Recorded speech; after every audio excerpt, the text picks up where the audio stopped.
Let me get you on camera. Where you from? California. No, for real. No, serious though. Watts, baby. I know where you from though. Where you from? Eastside PJ Watts. I'm from Grace 2 Rock, nigga. Right. They call you, homie? Big Slice. Big Slice? Yes, yes. All right, nigga. They call me Puto, cuz. Right. That hustle. Big shout out to SPI, Spotter Low. You know, I'm in the black box. Had to come through, tap in, show love one time. Yeah, y'all make sure y'all subscribe. Stay tuned. All that. All that and then some to the income. Hit these YouTube streets. Find a Conan and Ben one. All I had to see was the 18.9 billion stolen, and I was in. Oh my mama. Their title was "How Did He Do It?" Mine probably would just be "He Did It."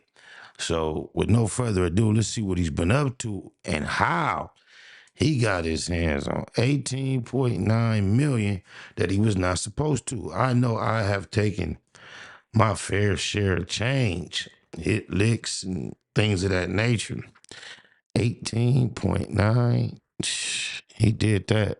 Oh, my mama. Alan Pace was an employee who had worked for the company for approximately a year and a half.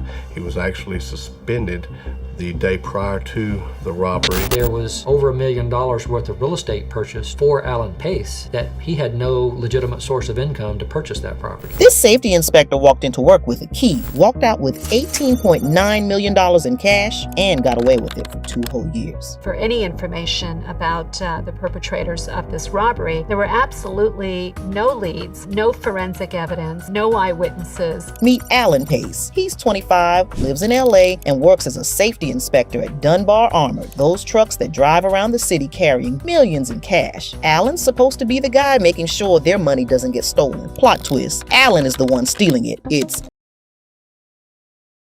I ain't gonna lie, I'm just like Alan. It would have been impossible for me to sit there and not plot and find a way to twist. You already know. Come on. Hey, man, what? Shout out to Alan. Man, the system done whoop my people so bad in America. I never, ever, ever have a problem with somebody whooping the system. Facts. 1995, and Alan's working at Dunbar doing his safety thing. His job is pretty straightforward. Make sure the vault is secure, check the cameras, keep the money safe. And Alan takes this job seriously. He's studying the floor plans, observing security routines, learning where all the cameras are. Alan's just a regular guy doing a regular job. Except Alan's not doing this for safety reasons. He's doing this because he's planning something big. See, Alan realizes he's got the perfect setup. He knows exactly when the vault is open, Friday nights, when they're loading cash for weekend ATM deliveries. He knows which cameras have blind spots. He even knows which supervisors have keys to what. So Alan's sitting there thinking, I literally have the keys to $19 million. Why am I making a safety inspector's salary? But Alan's not stupid. He knows he can't do this alone. So he starts recruiting people. And here's where Alan does something genius. He only picks his childhood friends from Compton. Guys he's known since he was a kid. Guys with no criminal records. Guys who work as security guards and bouncers. Why? Because Alan figures nobody's gonna suspect a bunch of security guards of robbing an armored car company. The crew is Eric Boyd, who works as a rent-a-cop, Eugene Hill, who's going to handle transportation, Freddie McCrary, a nightclub bouncer, Terry Brown, another security guy, and Thomas Johnson, who travels all the way from Vegas to join them. 6 guys total, all childhood friends, all completely clean records. And Alan spends a year and a half planning this thing. He's taking photographs inside the depot, studying guard schedules, timing camera rotations. His girlfriend, who used to work at Dunbar, even tells him about a hidden backup security camera they keep in a locked closet. Alan's basically doing reconnaissance for 18 months while pretending to be a safety inspector. I mean, you gotta give him an E for effort. You can't knock the hustle. But if we watching this story, they already gave it up and said it only worked for 2 years. We already know that is not worth it. Oh, my mama, I know 2 years sound like fun, but best believe that was a miserable 2 years looking over your shoulder, wondering what corner the feds was gonna pop up out of. But then in September 1997, something happens that changes everything. Allen gets fired. Yeah, one day before the heist, they fire him for tampering with company vehicles. What was he doing exactly? Nobody knows, but the timing is suspicious as hell. Allen's like, oh crap, now I'm gonna be the obvious suspect. So what does Allen do? He immediately calls his crew. We're doing this tonight. His logic, if I do this robbery next week like I planned, and I got fired the day before, I'll be the obvious suspect. But if I do it tonight, I can still use my keys before they change the locks. So on September 12, 1997, Allen and his crew go to a house party in Long Beach. They make sure everybody sees them. They're chatting with people, acting completely normal. Then around 11:30 p.m., they quietly slip out and drive to the Dunbar Depot. Here's where Allen's planning pays off. So they just walk in through a side door like they own the place. No alarms, no breaking and entering, just 5 guys. When he switched the plan, he wasn't supposed to tell nobody.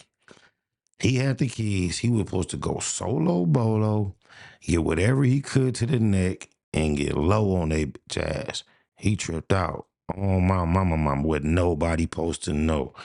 That should have been his plan in the first place. But after he switched the plan, which is never a good idea, especially at the last minute, he should have went by himself. That's what I would have did.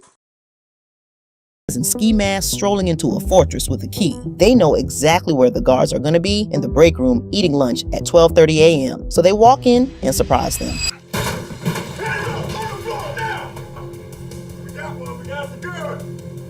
They tie up all the employees with duct tape, no shots fired, completely professional. Then Allen leads them straight to the vault. And here's the beautiful part. The vault is wide open because it's Friday night and they're prepping money.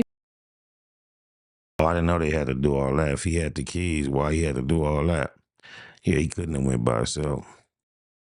For the weekend, it's literally just sitting there, millions of dollars in cash. So they start loading money into shopping carts, but Allen's smart about this too. He only takes worn $20 bills and larger denominations. He leaves behind all the new bills with sequential numbers that could be traced. They're filling up cart after cart with cash, rolling them out to Eugene's rented U-Haul truck. In their rush, a tiny piece of amber plastic breaks off the truck's taillight and falls to the ground. Nobody notices. And get this, by the time they're done, there's so much money in that truck that it creates a carpet of cash up to their thighs. We're talking nearly half a ton of money, $18.9 million. Whole thing takes 30 minutes. They smash every security camera, grab all the videotapes, including that hidden one Allen's girlfriend told him about, and drive off into the night with the biggest cash heist in American history. A gang descended on a Los Angeles cash vault. They threatened to kill anyone who resisted. The violent assault was the largest heist in U.S. history, and a piece of plastic was the only evidence.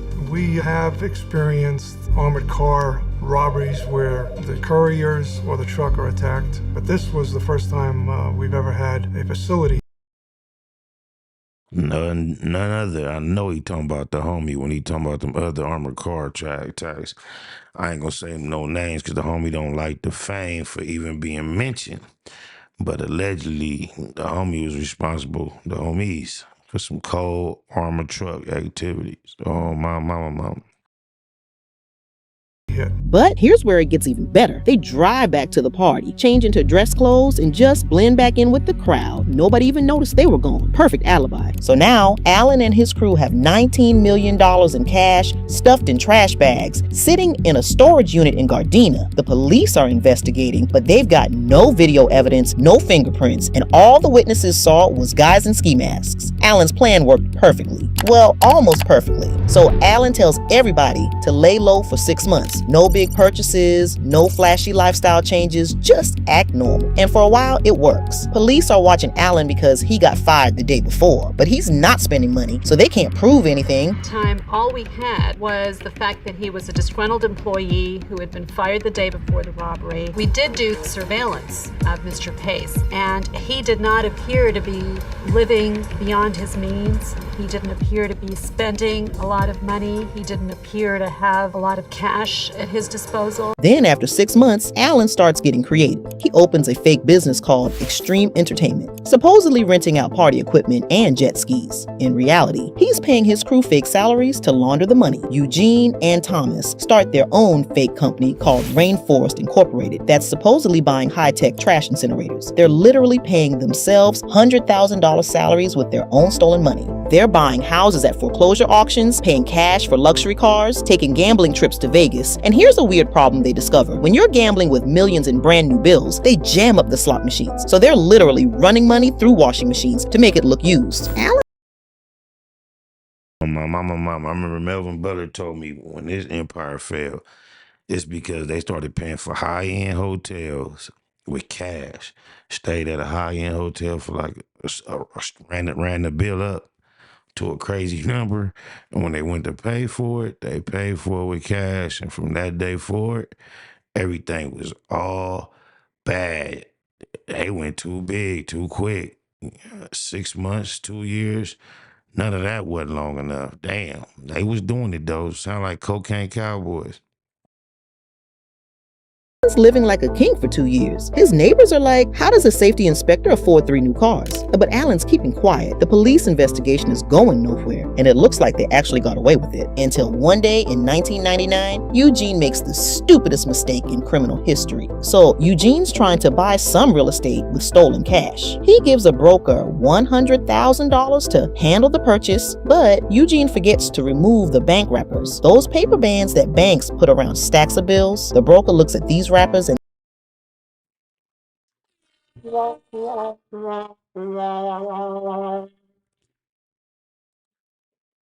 they've got dates and markings from the exact night of the Dunbar robbery. The broker's like, this is suspicious, and calls the FBI. FBI agents examine the wrappers and they're like, holy crap, this is from the Dunbar job. The informant, when he received the money, noticed that the $10,000 bundles had these bank straps on them. He kept those bank straps. They were dated the 2 days prior to the heist. We were able to later determine the paper type wrappers actually came from some of the money stolen from the armored car company. So they start looking into Eugene, and guess what they find? Eugene rented a 14-foot U-Haul truck the day before the robbery and returned it the day after. Remember that tiny piece of amber plastic they found at the crime scene? It was from a U-Haul taillight. Game over. In September 1999, the FBI arrests Eugene. He's sitting there with marked bills from the robbery still in his possession. Eugene takes one look at the evidence and he's like, yeah, I'm screwed. So he flips on everybody. He tells the FBI everything. Who planned it, who did what, where they hid the money, the whole thing. Within weeks, they arrest Allen, Eric, Freddie, Terry, and Thomas. Allen's probably sitting at home thinking he's the criminal mastermind of the century, and then boom, federal agents are at his door with handcuffs. So in 2001, they all go on trial. Eugene and 3 others take plea deals and testify against Allen and Eric. But get this, Eric's own father testifies against him. His dad was helping launder money, and when he found out it was from the Dunbar robbery, he cooperated with prosecutors. Imagine your own dad throwing you under the bus in federal court. Allen takes the stand and denies everything. His defense? He claims one of the others is framing him because he was messing with their wife. Allen gets 24 years in prison. Eric gets 17 years. The others get 8 to 10 years each for cooperating, and they're all on the hook to pay back $18.9 million in restitution. But here's the crazy part. They only recovered about $5 million of the stolen money. That means there's still $10 to $13 million out there somewhere. The FBI thinks some of it was literally burned because they couldn't launder it fast enough. Some was probably gambled away in Vegas, but investigators believe millions might still be hidden. Allen served 19 years and got out in 2020. He's 54 years old now, and he still insists he was innocent. To this day, none of them have revealed where the rest of the money is. The FBI says anyone with information should come forward, even decades later. For 30 minutes of work, Allen and his crew stole more cash than any bank robber in American history at the time. They had the perfect plan, perfect execution, perfect alibis. The only reason they got caught is because Eugene forgot to take paper bands off stolen money. That is wild. And if you like this story, check out the one about how every single McDonald's Monopoly winner. Yeah, Eugene ain't shit. The Pops ain't shit. Let me give out props to that channel. Oh, my mama. Oh, That's Wild. That's the name of the channel. Oh, That's Wild. Before they say I ain't shit for not giving her credit. That's crazy. to Duchenne with them bunk ass rappers. Still got stretched, but had to tell. Man, I hope they say Allen out at 13 million. More likely than not, some females got to spend the majority of it, but I hope Allen has some of it tucked away. Oh, my mama. Hey, I'm sitting here doing a reaction. The title of the reaction is The Man Who Exposed the Crips and Bloods and CIA Connection to Crack Cocaine. When I started it off, I said, man, they might mention two of my partners, Rick or Melvin.